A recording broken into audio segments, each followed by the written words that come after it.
नमस्कार दोस्तों, मैं राकेश साहू पीएससी एकेडमी से। आज हम एप्टीट्यूड में परसेंटेज के अंतर्गत न्यू वैरायटी के क्वेश्चन डिस्कस करने जा रहे हैं। ध्यान दीजिएगा, आज हम ट्री स्ट्रक्चर से संबंधित प्रश्न को डिस्कस करेंगे। आज हम ट्री स्ट्रक्चर से संबंधित प्रश्न को डिस्कस करेंगे। मान लीजिए किसी निर्वाचन क्षेत्र में दो उम्मीदवार खड़े होते हैं, उम्मीदवार ए तथा उम्मीदवार बी। यदि उम्मीदवार ए को कुल मत का 40% मत मिलता है, मैंने मान लिया कि किसी निर्वाचन क्षेत्र में कुल मत पड़ते हैं x। यदि कुल मत का 40% मत प्राप्त होता है ए को, 40% मत प्राप्त होता है ए को, तो बाय डिफॉल्ट बी को प्राप्त होगा 60% मत, अर्थात यहां पर ए हारेगा तथा बी जीतेगा। मान लीजिए किसी निर्वाचन क्षेत्र में दो उम्मीदवार खड़े हुए हैं, उम्मीदवार ए तथा उम्मीदवार बी।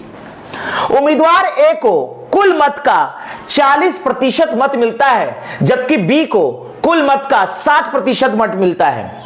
यदि प्रश्न में दिया गया है कि उम्मीदवार ए को कुल 4000 मत प्राप्त हुए, अर्थात परसेंटेज में इसे 40% मत प्राप्त हुए हैं, जबकि वोटों की संख्या में इसे 4000 मत प्राप्त हुए हैं, अर्थात यह 40% बराबर है 4000 के। अब हमें निकालना है कुल मतदाताओं की संख्या, कुल कितने मत पड़े, अर्थात x की वैल्यू मान लीजिए हमें निकालना है। तो यहां पर न्यूमेरिक वैल्यू है, यहां तक हम जाएंगे, अर्थात हमें इस तरफ आने का कोई मत नहीं है। अर्थात हमें यहां पर हारे हुए मतदाता को 40% मत मिला है, अर्थात इसे वोटों में मिला है 4000। तो हम निकालेंगे कुल मतदाताओं की संख्या इनटू x का 40%, यह बराबर आ जाएगा 4000 के, अर्थात यह आ जाएगा x का 40% मतलब 4/100 बराबर 4000। एक जीरो से एक जीरो कटेगा, यहां से 4 से काट सकते हैं आप, यह आ जाएगा 1000, अर्थात x बराबर आ गया ये 10,000। इसका मतलब उस निर्वाचन क्षेत्र में मतदाताओं की कुल संख्या है 10,000। मान लीजिए इसी में केस नंबर 2 समझते हैं। किसी निर्वाचन क्षेत्र में कुल मत का मान लीजिए ए को मिलता है 40% तथा बी को मिलता है, उम्मीदवार बी को मिलता है 60%। यदि यहां दिया है कि उम्मीदवार बी को, जीतने वाले उम्मीदवार को कुल 6000 वोट मिलते हैं, 6000 मत मिलते हैं, अर्थात प्रतिशत में इन्हें 60% मत मिला है और संख्या में इन्हें 6000 वोट मिले हैं, मत मिले हैं।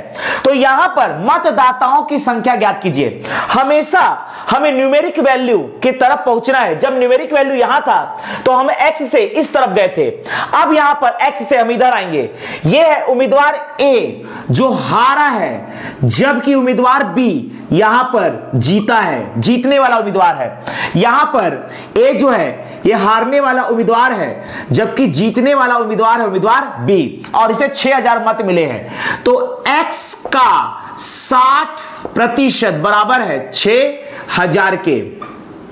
तो x का यहां पर 60% मतलब 60/100 बराबर 6000।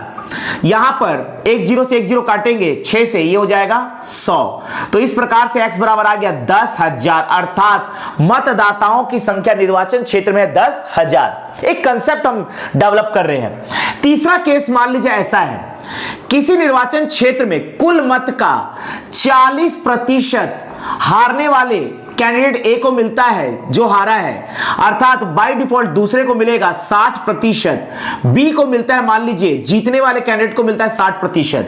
अब दिया है कि जीतने वाला उम्मीदवार, अर्थात बी, जीतने वाला उम्मीदवार 2000 मतों से जीत जाता है, 2000 मतों से जीत जाता है, अर्थात डिफरेंस यहां पर बोल रहा है कि 2000 मतों से जीत जाता है, अर्थात इन दोनों का डिफरेंस ये होगा 20%, जो दिया है 2000। तो इसका मतलब यह है कि x का हमें यहां पर न्यूमेरिक वैल्यू तक पहुंचना है, x का 20%, x का 20% ये बराबर है 2000 के। तो x का 20% अर्थात 20/100, क्योंकि यहां पर ये मान लीजिए दिया है कि जीतने वाला उम्मीदवार 2000 मतों से जीत जाता है, अर्थात हमें डिफरेंस की बात कर रहा है, अर्थात इनके बीच का डिफरेंस है 20%, जो कि वोटों की संख्या में दिया है 2000। इसे हम सॉल्व करेंगे 10 से 10, 2 से यह आएगा 100, अर्थात x बराबर आएगा, यह आएगा आपका 10,000, अर्थात निर्वाचन क्षेत्र में मतदाताओं की संख्या है 10,000। चलिए इसे हम एक प्रश्न के माध्यम से समझते हैं। ये 3 केस है, अब इन्हें हम एक प्रश्न के माध्यम से सीखते हैं।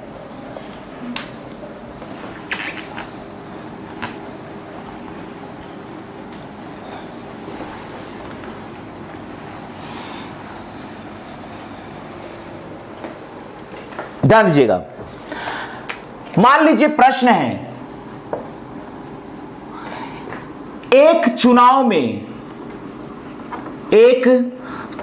में कुल 2 उम्मीदवार हैं, कुल 2 उम्मीदवार हैं, एक चुनाव में कुल 2 उम्मीदवार हैं। यदि चुनाव में कुल 75%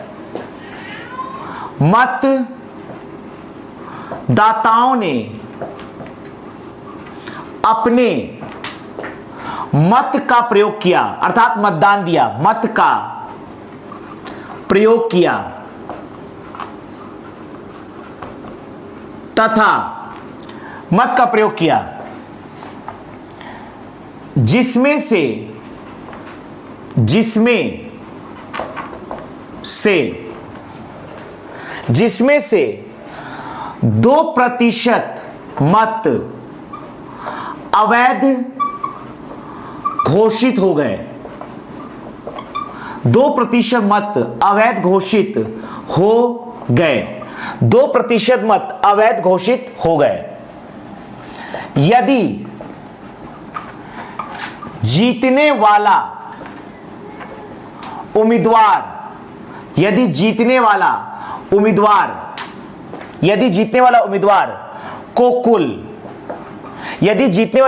को कुल 9,261 मत प्राप्त हुआ, जो वैध मतों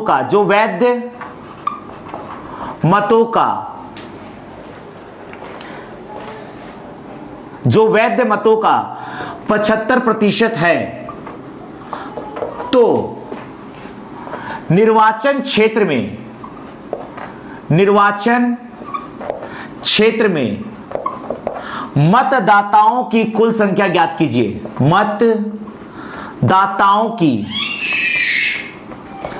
मतदाताओं की कुल संख्या कितनी थी? ध्यान दीजिएगा, हमें यहां पर एक प्रश्न दिया हुआ है, एक चुनाव में 2 उम्मीदवार थे, हमें यहां पर कुल मतदाताओं की संख्या ज्ञात करना है, अर्थात निर्वाचन क्षेत्र में कुल कितने मतदाता थे। समझिएगा, मान लीजिए कुल मतदाता है x, ध्यान दीजिएगा, एक चुनाव में 2 उम्मीदवार है, यदि चुनाव में कुल 75% मतदाताओं ने अपने मत का प्रयोग किया, 75% मतदाताओं ने अपने मत का प्रयोग किया, अर्थात 75% मतदाताओं ने वोट दिया है, इसका मतलब यह है कि 25% मतदाताओं ने अपना वोट नहीं दिया है, वो वोट डालने गए ही नहीं। तो मान लीजिए कुल मतदाता है X, इसमें से 75% मतदाताओं ने अपना वोट दिया है, अपना मत दिया है, अर्थात 25% मतदाताओं ने अपना वोट नहीं दिया है। यहां पर कुल जो मतदाता है उसमें से 75% मतदाताओं ने अपना मत दिया है, मतदान दिया है, जबकि 25% ने मतदान नहीं दिया है, क्योंकि ये कुल मतदाताओं की संख्या अपने आप में 100% है। अब ध्यान देते हैं, इसको लेके आगे बढ़ेंगे। जो मतदान हुआ है जिसमें से 2% मत अवैध हो गए। ध्यान दीजिएगा, किसी निर्वाचन क्षेत्र में 75% लोगों ने वोट दिया, मतलब हमें इसको पकड़ना है, 75% लोगों ने अपना वोट दिया, अर्थात 25% ने नहीं दिया। अब बोल रहा है कि जिसमें से 2% मत अवैध हो गए, अर्थात 98% वैध मत हुए। इसमें से कह रहा है कि 2% मत अवैध घोषित हो गए। अवैध का मतलब यह है इसे काउंट नहीं किया जाएगा। इसका मतलब यह है ये जो 75% है, अब ये अपने आप में जितना मत पड़ा है, यह संख्या अपने आप में 100% है, जिसमें से 2% अवैध हो गया, अर्थात बचे हुए 98% वैध मत होंगे, क्योंकि यह संख्या अपने आप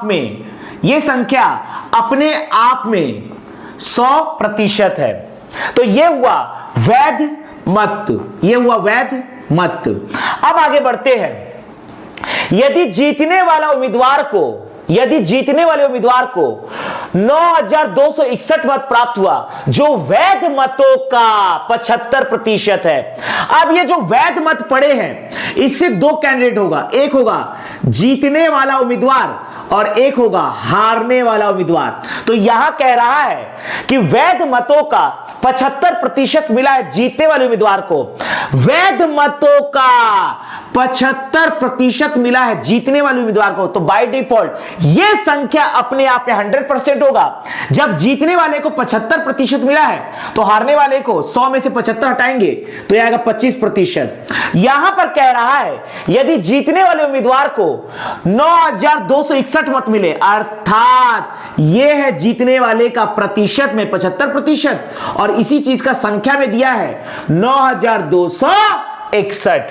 अब हमें कैसे भी इस न्यूमेरिक वैल्यू तक पहुंचना है, x से लेकर एक हमें पाथ ट्रैवल करते हुए 9,261 तक पहुंचना है, तब हमारी x की वैल्यू निकल जाएगी। ध्यान दीजिएगा, x का हमें पहुंचना है यहां तक, इसका मतलब हम यहां जाएंगे x का 75% अर्थात 75/100 का, यहां आएंगे 98% मतलब 98/100 का 75%, फिर से इसका 75% बटा 100 बराबर, अब यहां न्यूमेरिक में वैल्यू दिया हुआ है बराबर 9,261। इसको हम कैलकुलेट करेंगे और जो भी आएगा वो x की वैल्यू निकल जाएगी। 25 तिया 75, 25 चौक 100, 25 तिया 75, 25 चौक 100। ध्यान दीजिएगा, यहां पर हम काट सकते हैं, यहां पर इसे हम 3 से काट सकते हैं। ध्यान दीजिएगा, यहां पर आप इसे काट सकते हैं 4 से, 2 से, 2 दूनी 4, 2 चौक 8, 2 निया 18। इसके बाद अब ये नहीं कटेगा तो 3 से काटिए, 3 से, 3 तिया 9, ये बचेगा 0, 3 तिया 9, 3 7 21, 3 8 3 7 21, 3 8 24, 3 8 24, 2 बचेगा 2, 3 7 21, ये 3 से कट गया। फिर से 3 से काटिए, 3 एकम 3 0, 3 दूनी 6, बचेगा 2, 3 या 27, ये 3 भी कट गया।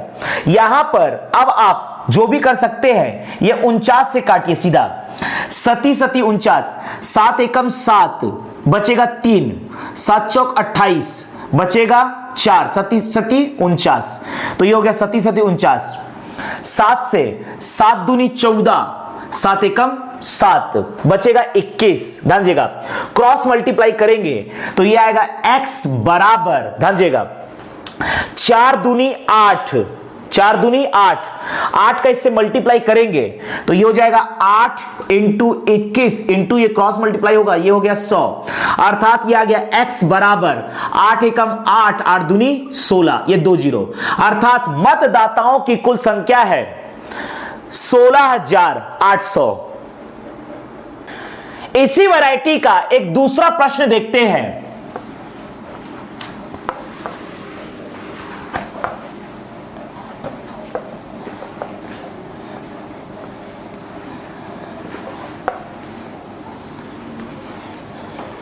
ध्यान दीजिएगा, मान लीजिए प्रश्न है, एक पुस्तकालय में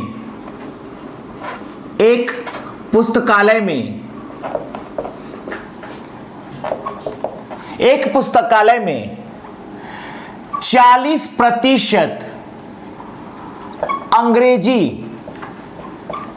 की पुस्तकें हैं, 40% अंग्रेजी की पुस्तकें हैं, शेष पुस्तकों में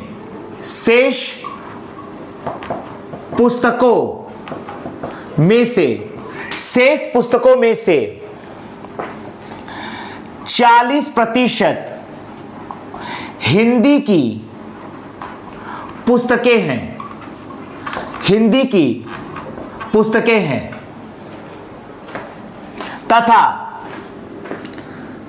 तथा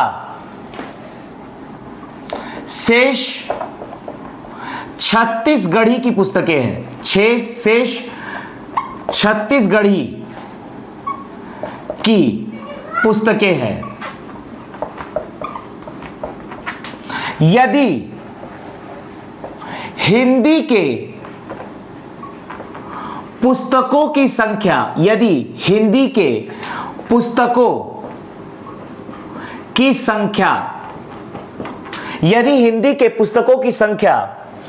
4,800 है तो पुस्तकालय में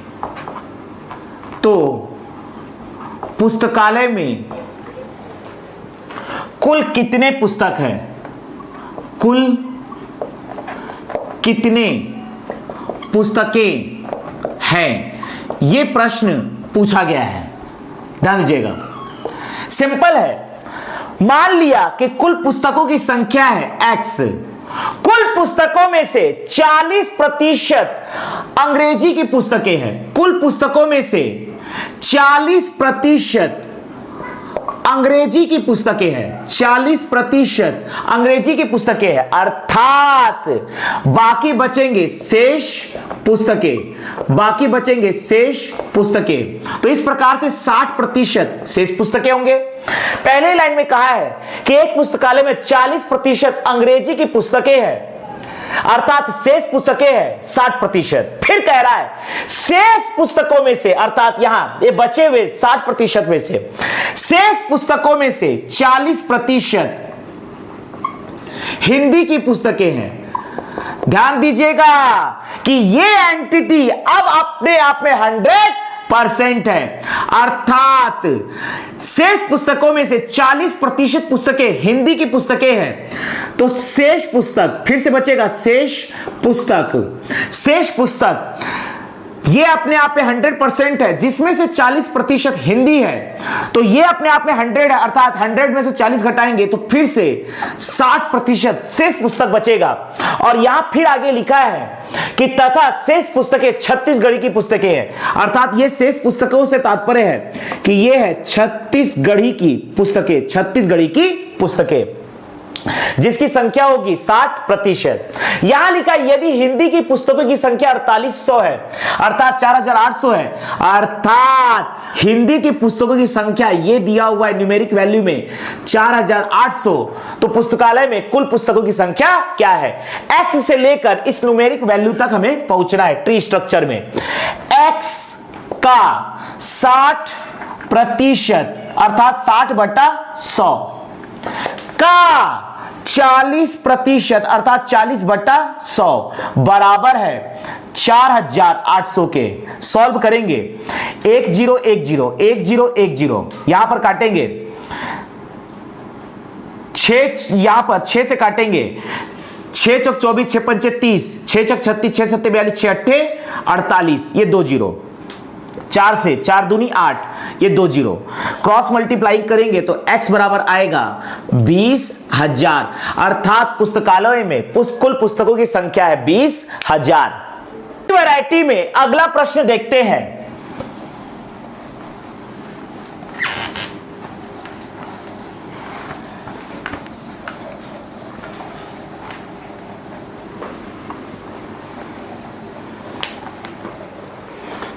ध्यान दीजिएगा, मान लीजिए प्रश्न है रमेश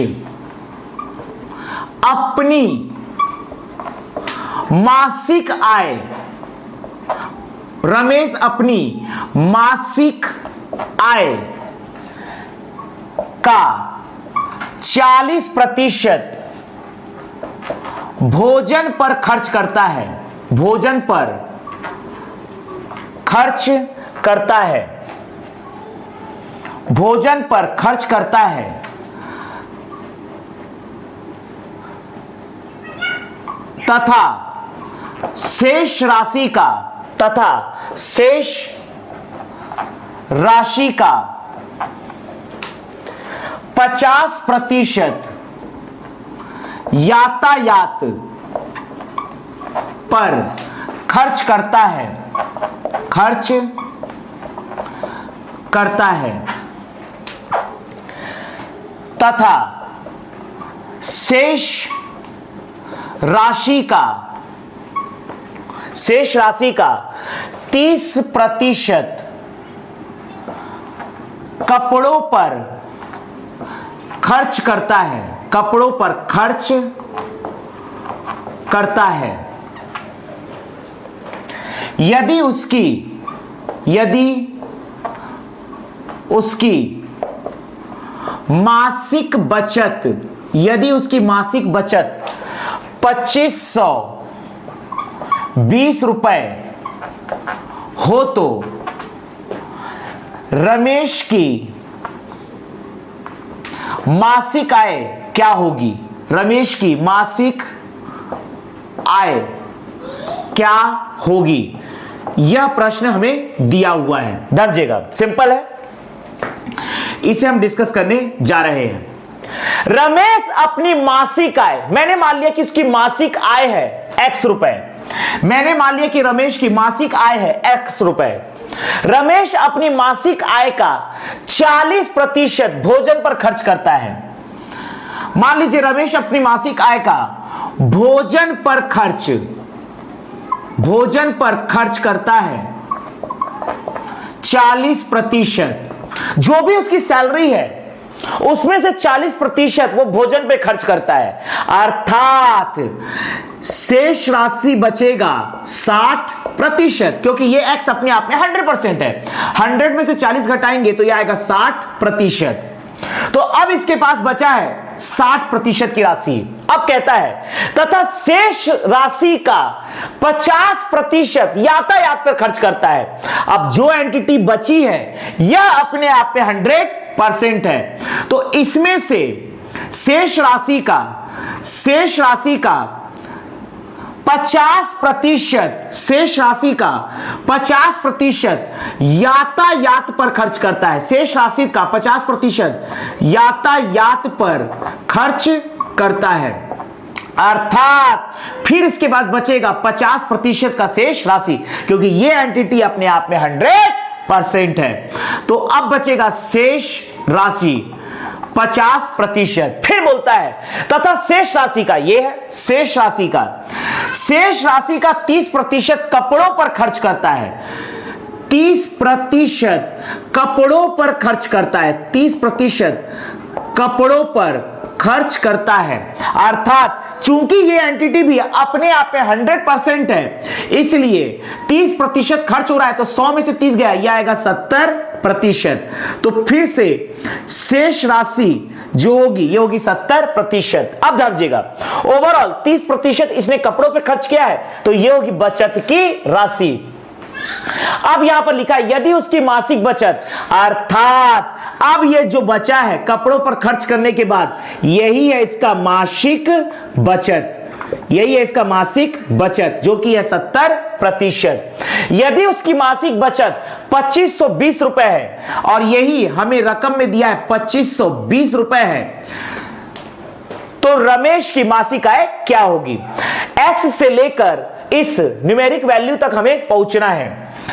एक्स का 60% अर्थात 60/100, 60% का 50% अर्थात 50/100, इसका 70% अर्थात 70/100, और यही न्यूमेरिक वैल्यू इसका दिया है 2520 रुपए। इसे सॉल्व करेंगे, x अर्थात रमेश की मासिक आय निकल जाएगी 1010 1010 1010। समझिएगा, इसे हमें सॉल्व करना है, यहां पर काटना है। यहां पर हम काट सकते हैं 5 से 5 25, ये 2 से नहीं जाएगा तो 0, 5 चौक 20, ये 5 से कट गया। इसके बाद 6 से हम इसे काट सकते हैं, 6 छक 36, 6 7 42, 6 अट्ठे 48, 6 अट्ठे 48 बचेगा 2, 6 चौक 24, 6 अट्ठे 48 बचेगा 2, 6 चौक 24, 6 से भी कट गया।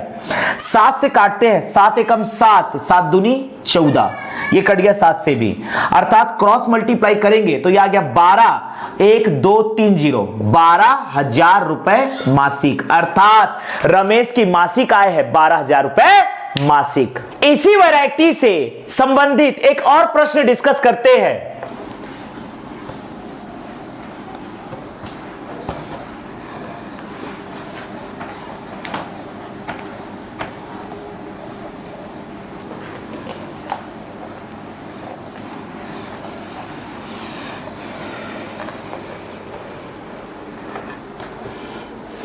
मान लीजिए प्रश्न है, एक नगर में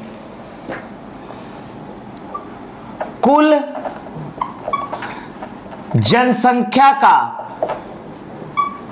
एक नगर में कुल जनसंख्या का 60% पुरुष जनसंख्या है, 60% पुरुष जनसंख्या है। पुरुषों में से 70% लोग, पुरुषों में से 70% लोग शिक्षित हैं। पुरुषों में से 70% लोग शिक्षित हैं। शिक्षित पुरुषों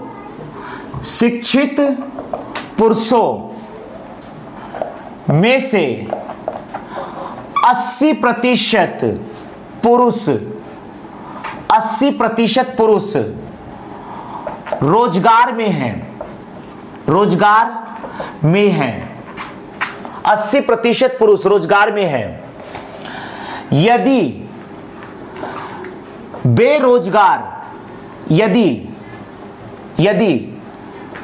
शिक्षित बेरोजगार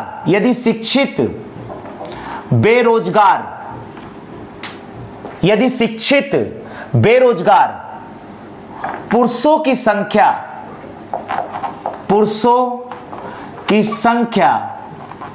शिक्षित बेरोजगार पुरुषों की संख्या 16,800 हो तो नगर की कुल जनसंख्या ज्ञात कीजिए। नगर की कुल जनसंख्या ज्ञात कीजिए, यह प्रश्न है। चलिए ध्यान दीजिएगा। नगर में कुल जनसंख्या, हमें नगर की कुल जनसंख्या निकालना है। मैंने मान लिया नगर की कुल जनसंख्या है x, नगर की कुल जनसंख्या है x। कुल जनसंख्या का 60% पुरुष है, ध्यान दीजिएगा, कुल जनसंख्या का 60% पुरुष है, अर्थात 40% महिला होगा, क्योंकि यहां पर कुल जनसंख्या अपने आप में 100% है।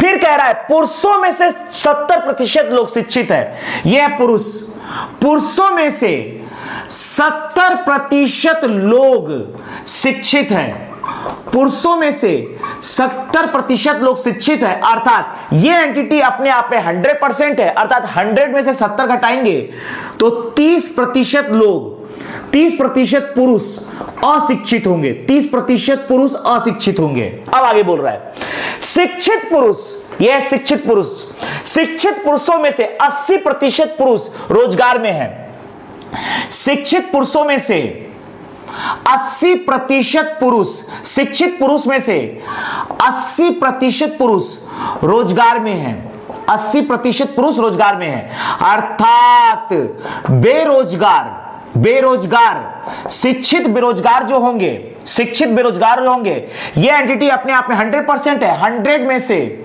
आप 80 घटाएंगे तो ये आएगा 20%। 80% पुरुष रोजगार में है, अर्थात 20% पुरुष बेरोजगार है। यदि शिक्षित बेरोजगार, ये आपका है शिक्षित बेरोजगार, पुरुषों की संख्या 16,800 है, अर्थात इसका न्यूमेरिक वैल्यू दिया है 16,800। यदि शिक्षित बेरोजगार पुरुषों की संख्या 16,800 है तो नगर की कुल जनसंख्या ज्ञात कीजिए। x से इस न्यूमेरिक वैल्यू तक पहुंचना है, x का 60%, 60/100 का 70%, 70/100 का 20%, अर्थात 20/100 बराबर है 16,800। इसे सॉल्व कीजिए, 1 0 1 0, ये 1 0 1 0 1 0 1 0, ध्यान दीजिएगा, 2 से काटते हैं, 2 से 2 8 16, 2 चौक 8, ये 2 0, यहां पर 6 से काटेंगे, 6 कम 6 बचेगा 2, 6 कम 6 6 चौक 24 बचेगा 2 0, 7 से 7 दूनी 14, ये 2 0। तो इस प्रकार से x बराबर क्रॉस मल्टीप्लाई करेंगे 3 0 और वो 2 0, तो ये आएगा 2 0 और इधर के 3 0। इकाई, दहाई, सैकड़ा, हजार, 10,000, लाख, अर्थात 2 लाख इस नगर की जनसंख्या है, 2 लाख इस नगर की जनसंख्या है, ध्यान दीजिएगा। तो ये हमने डिस्कस किया ट्री से संबंधित कुछ प्रश्न।